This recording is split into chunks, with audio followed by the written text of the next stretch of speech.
Okay, my best impersonation of Terence McKenna. The thing that is quite alarming about science, quite embarrassing really, is the fact that science completely ignores our unconscious source, so where we come from and where we came from and what we are part of. I mean, most people nowadays can't remember past their high school graduation. And what I really think is that consciousness, we call this new kid on the block that just came up, fairly recently in our evolutionary history from a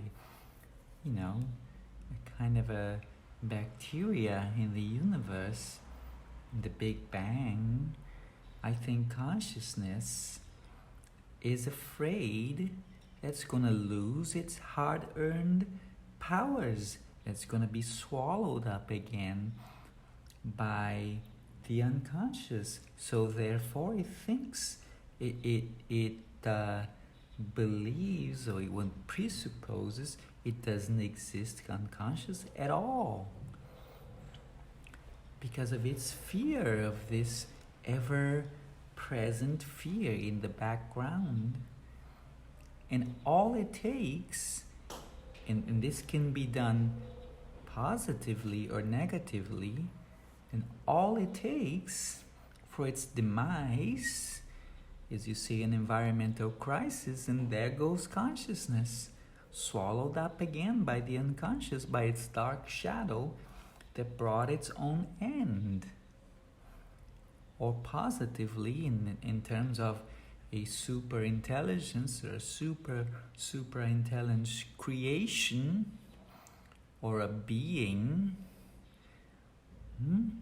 If you talk about creation, is again an outcrop of its own shadow, of forgetting its humanity, forgetting that we came from Lascaux, we came from the caveman, from those deep, beautiful art that was burrowed way deep in the ground in caves that takes hours to get to at some instances, and are connecting to something deep and very deeper in mankind. So here we are. We are these tiny unconscious beings producing science, infatuated with our own brains and thinking, in our own delusional thinking, that this is the whole picture, that everything revolves around it, revolves around what we can create. Nothing else exists. Nature does not exist. The unconscious does not exist. The feminine is starting to exist, but mainly in a purified manner, but this is where we are.